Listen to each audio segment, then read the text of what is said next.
भारत माता की। भारत माता की। तेलंगाना की गवर्नर तमिलसाई सौंदरराजन जी, केंद्रीय मंत्रिमंडल के मेरे साथी अश्विनी वैष्णव जी,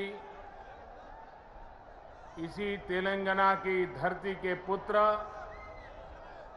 और मंत्रिपरिषद में मेरे साथी श्री जी किशन रेड्डी जी, बहुत बड़ी संख्या में आए हुए तेलंगाना के मेरे प्यारे भाइयों और बहनों, प्रियమైన సోదరా సోదరి మణులారా, మీ అందరికీ నా హృదయపూర్వक నమస్కారములు।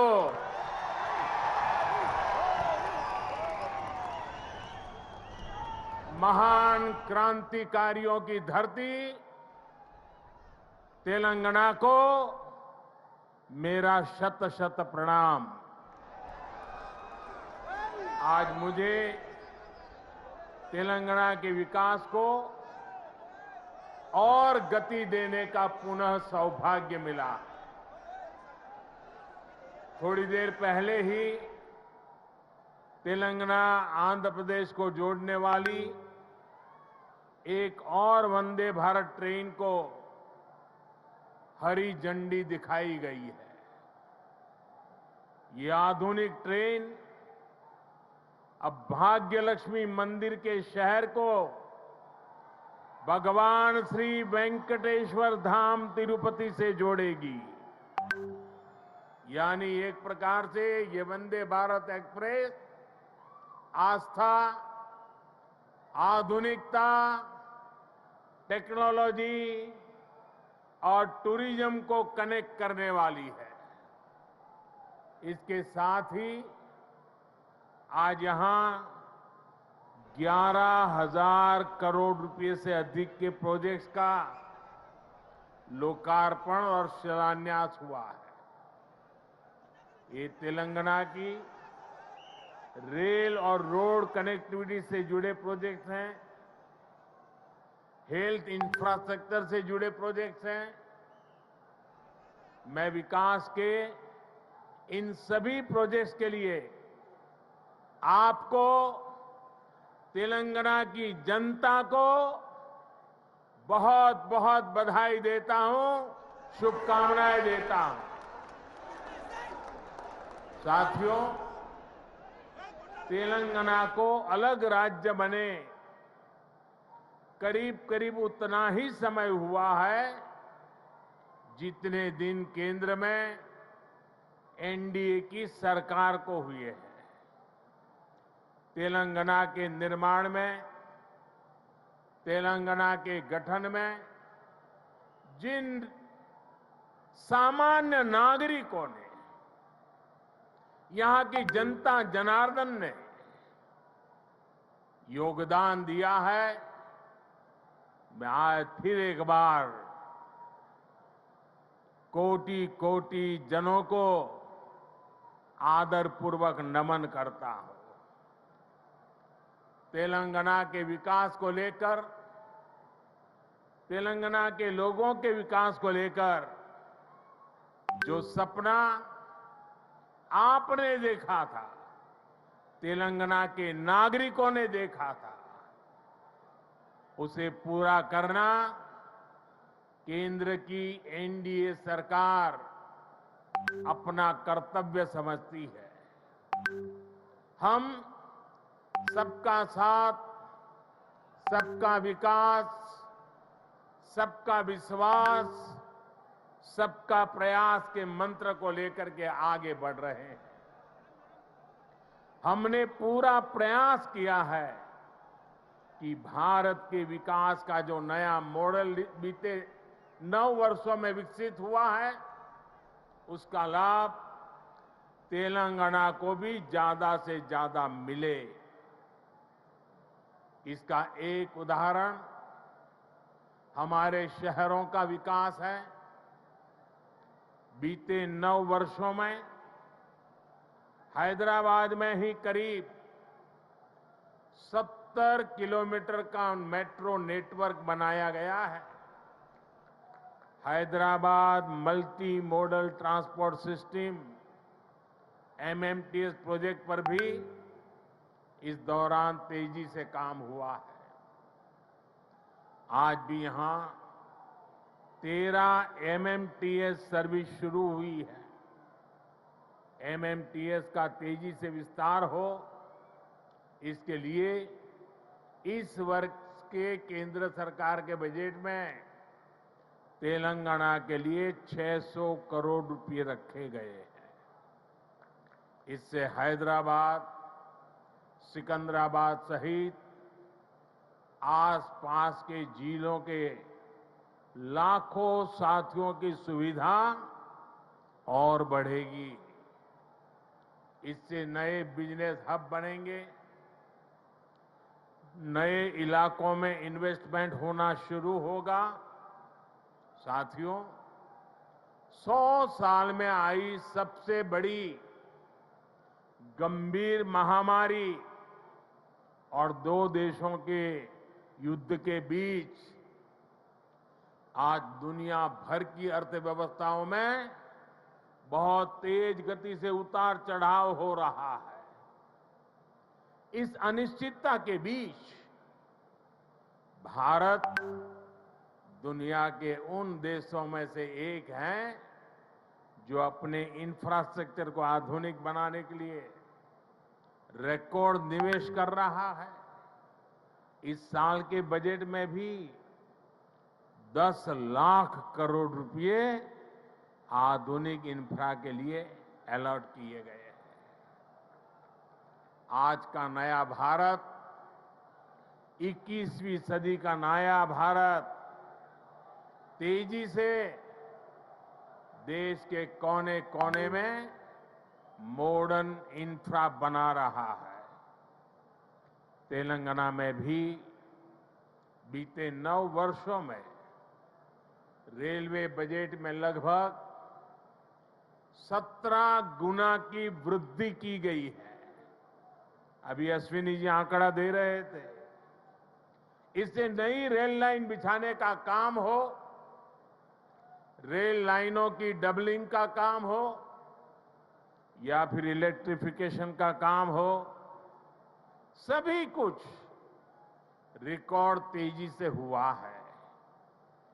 आज जिस सिकंदराबाद और महबूबनगर के बीच रेल लाइन की डबलिंग का काम पूरा हुआ है, वो इसी का उदाहरण है। इससे हैदराबाद और बेंगलुरु की कनेक्टिविटी भी बेहतर होगी। देश भर के बड़े रेलवे स्टेशनों को आधुनिक बनाने का जो अभियान शुरू हुआ है, उसका लाभ भी तेलंगाना को मिल रहा है। सिकंदराबाद रेलवे स्टेशन का विकास भी इसी अभियान का हिस्सा है। साथियों, रेलवे के साथ ही केंद्र सरकार द्वारा तेलंगाना में हाईवे का नेटवर्क भी तेज गति से विकसित किया जा रहा है। आज 4 हाईवे प्रोजेक्ट्स का शिलान्यास यहां हुआ है। 2300 करोड़ की लागत से अक्कलकोट कर्नूल सेक्शन को हो, 1300 करोड़ की लागत से महबूबनगर चिंचोली सेक्शन का काम हो, करीब 900 करोड़ रुपए की लागत से कलवाकुर्ती कोल्हापुर हाईवे का काम हो, 2700 करोड़ की लागत से खम्मम देवरापल्ली सेक्शन का काम हो। केंद्र सरकार तेलंगाना में आधुनिक नेशनल हाईवे निर्माण के लिए पूरी शक्ति से जुटी है। केंद्र सरकार के निरंतर प्रयास की वजह से आज तेलंगाना में नेशनल हाईवे की लंबाई दोगुनी हो चुकी है। साल 2014 में जब तेलंगाना का निर्माण हुआ था, तब यहां 2500 किलोमीटर के आसपास नेशनल हाईवे थे। आज तेलंगाना में नेशनल हाईवे की लंबाई बढ़कर के 5000 किलोमीटर पहुंच गई है। इन वर्षों में केंद्र सरकार ने तेलंगाना में नेशनल हाईवे बनाने के लिए करीब करीब 35,000 करोड़ रुपए खर्च किए हैं। इस समय भी तेलंगाना में 60,000 करोड़ रुपए के रोड प्रोजेक्ट्स पर काम चल रहा है। इसमें game changer Hyderabad ring road का प्रोजेक्ट भी शामिल है। साथियों, केंद्र सरकार तेलंगाना में इंडस्ट्री और खेती दोनों के विकास पर बल दे रही है।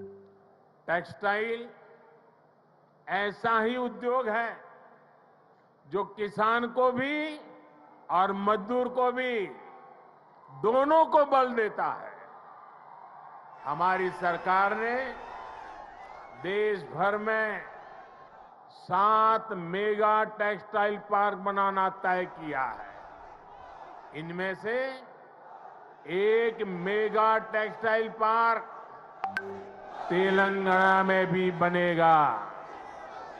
इससे युवाओं के लिए नए रोजगार का निर्माण होगा। रोजगार के साथ साथ तेलंगाना में शिक्षा और स्वास्थ्य पर भी केंद्र सरकार बहुत निवेश कर रही है। तेलंगाना को अपना एम्स देने का सौभाग्य हमारी सरकार को मिला है। एम्स बीबी नगर से जुड़ी अलग अलग सुविधाओं के लिए भी आज काम शुरू हुए हैं। आज के ये प्रोजेक्ट तेलंगाना में ease of travel, ease of living और ईज ऑफ डूइंग बिजनेस तीनों को बढ़ाएंगे। हालांकि साथियों, केंद्र सरकार की इन कोशिशों के बीच मुझे एक बात के लिए बहुत पीड़ा है, बहुत दुख होता है, दर्द होता है।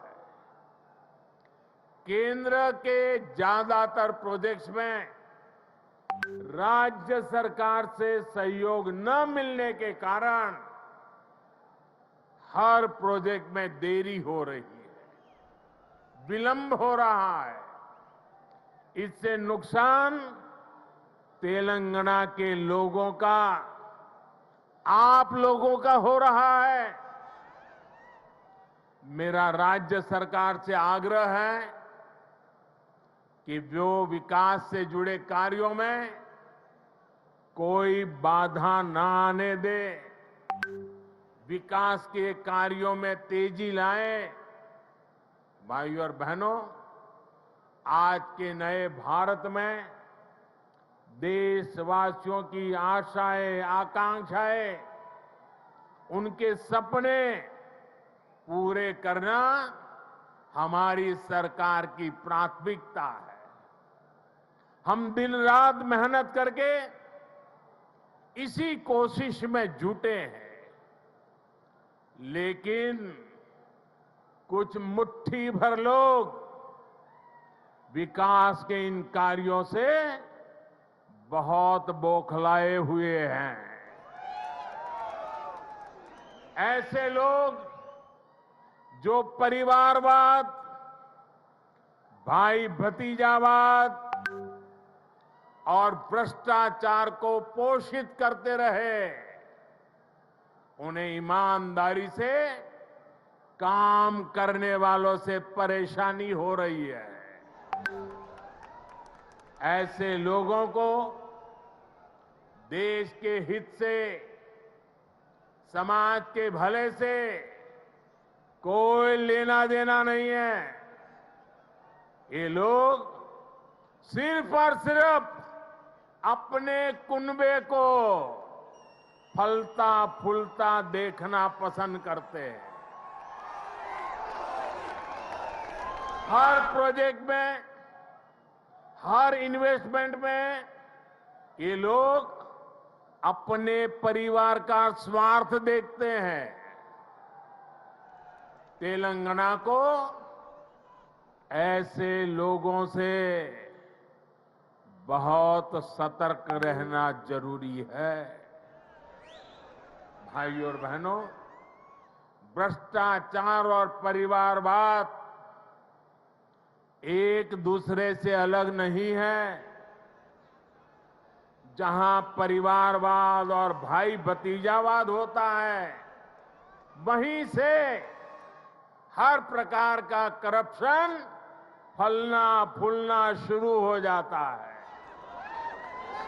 परिवारवाद, वंशवाद का मूल मंत्र ही सब चीजों को कंट्रोल करना होता है। परिवारवादी हर व्यवस्था पर अपना कंट्रोल रखना चाहते हैं। उन्हें ये बिल्कुल पसंद नहीं आता कि कोई उनके कंट्रोल को चैलेंज करे। आपको मैं एक उदाहरण देता हूं। आज केंद्र सरकार ने डायरेक्ट बेनिफिट ट्रांसफर डीबीटी व्यवस्था विकसित की है। आज किसानों को, विद्यार्थियों को, छोटे व्यापारियों को, छोटे कारोबारियों को आर्थिक मदद का पैसा सीधे उनके बैंक खाते में भेजा जाता है। हमने देश भर में डिजिटल पेमेंट की व्यवस्था बढ़ाई है। आखिर ये पहले क्यों नहीं हो पाता था? ये इसलिए नहीं हुआ क्योंकि परिवारवादी ताकतें व्यवस्था पर, सिस्टम पर अपना कंट्रोल छोड़ना नहीं चाहते थे। किस लाभार्थी को क्या लाभ मिले, कितना मिले, इसका नियंत्रण ये परिवारवादी अपने पास रखना चाहते हैं। इससे इनके 3 मतलब सत्य थे। एक, इनके ही परिवार की जय जयकार होती रहे। दूसरा, करप्शन का पैसा इनके परिवार के पास ही आता रहे। और तीसरा, जो पैसे गरीब के लिए भेजे जाते हैं, वो पैसे इनके भ्रष्ट इकोसिस्टम के अंदर बांटने के काम आ जाए। आज मोदी ने भ्रष्टाचार की इसलिए जड़ पर प्रहार कर दिया है। मुझे तेलंगाना के भाई बहन बताइए, आप जवाब देंगे? आप जवाब देंगे? भ्रष्टाचार के खिलाफ लड़ना चाहिए कि नहीं लड़ना चाहिए? भ्रष्टाचारियों के खिलाफ लड़ना चाहिए कि नहीं चाहिए? देश को भ्रष्टाचार से मुक्त करना चाहिए कि नहीं करना चाहिए? कितना ही बड़ा भ्रष्टाचारी हो, कानूनी कदम उठाने चाहिए कि नहीं उठाने चाहिए? भ्रष्टाचारियों के खिलाफ कानून को काम करने देना चाहिए कि नहीं करने देना चाहिए? और इसलिए ये लोग तिलमिलाए हुए हैं। बौखलाहट में कुछ भी किए जा रहे हैं। कुछ दिन पहले तो ऐसे कई राजनीतिक दल को अदालत में चले गए, कोर्ट के पास पहुंच गए थे कि हमें सुरक्षा दो, ये हमारे भ्रष्टाचार की किताबें कोई खोले नहीं।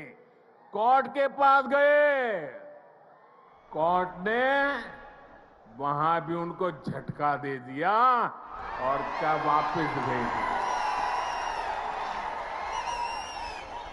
भाई और बहनों, जब सबका साथ, सबका विकास की भावना से काम होता है तो सच्चे अर्थों में लोकतंत्र मजबूत होता है।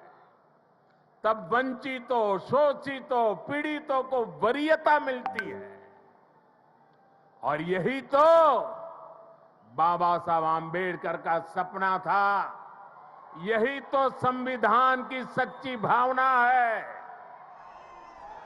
जब 2014 में केंद्र सरकार परिवार तंत्र की बेड़ियों से मुक्त हुई तो क्या परिणाम आया, ये पूरा देश देख रहा है। बीते 9 वर्षों में देश की 11 करोड़ माताओं, बहनों, बेटियों को इज्जतघर टॉयलेट की सुविधा मिली है। इसमें तेलंगाना के भी 30 लाख से अधिक परिवारों की माताएं, बहनों को भी ये व्यवस्था मिली है। बीते 9 वर्षों में देश में 9 करोड़ से अधिक बहनों, बेटियों को उज्ज्वला का मुफ्त गैस कनेक्शन मिला है। तेलंगाना के 11 लाख से अधिक गरीब परिवारों को भी इसका लाभ मिला है। साथियों, परिवार तंत्र तेलंगाना सहित देश के करोड़ों गरीब साथियों से उनका राशन भी लूट लेता था। हमारी सरकार में आज 80 करोड़ गरीबों को मुफ्त राशन उपलब्ध कराया जा रहा है। इससे तेलंगाना के भी लाखों गरीबों की भी बहुत मदद हुई है। हमारी सरकार की नीतियों की वजह से तेलंगाना के लाखों गरीब साथियों को 5 लाख रुपए तक के मुफ्त इलाज की सुविधा मिली है। तेलंगाना के 1 करोड़ परिवारों का पहली बार जनधन बैंक खाता खुला है। तेलंगाना के 2.5 लाख छोटे उद्यमियों को बिना गारंटी का मुद्रा ऋण मिला है। यहां 5 लाख स्ट्रीट वेंडर्स को पहली बार बैंक लोन मिला है। तेलंगाना के 40 लाख से अधिक छोटे किसानों को पीएम किसान सम्मान निधि के तहत लगभग 9,000 करोड़ रुपए भी मिले। ये वो वंचित वर्ग है जिसको पहली बार वरीयता मिली है, प्राथमिकता मिली है। साथियों, जब देश तुष्टीकरण से निकलकर सबके संतुष्टीकरण की तरफ बढ़ता है, तब सच्चा सामाजिक न्याय जन्म लेता है। आज तेलंगाना सहित पूरा देश संतुष्टीकरण के रास्ते पर चलना चाहता है। सबका प्रयास से विकसित होना चाहता है। आज भी तेलंगाना को जो प्रोजेक्ट मिले हैं वो संतुष्टीकरण की भावना से प्रेरित है, सबका विकास के लिए समर्पित है। आजादी के अमृत काल में विकसित भारत के निर्माण के लिए तेलंगाना का तेज विकास बहुत जरूरी है।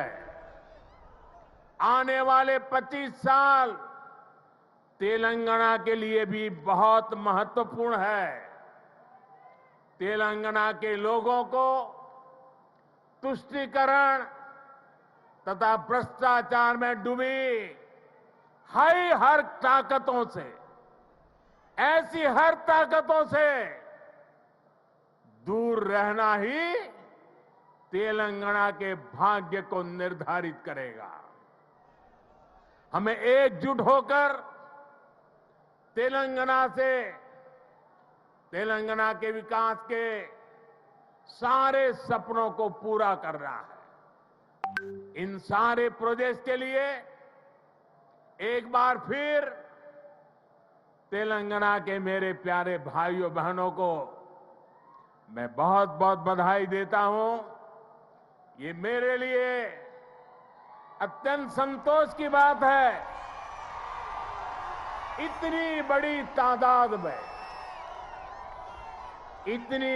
तादाद में तेलंगाना के उज्जवल भविष्य के लिए, तेलंगाना के विकास के लिए आप हमें आशीर्वाद देने के लिए आए हैं। मैं आपका हृदय से आभार व्यक्त करता हूं। बोलिए भारत माता की, भारत माता की, भारत माता की।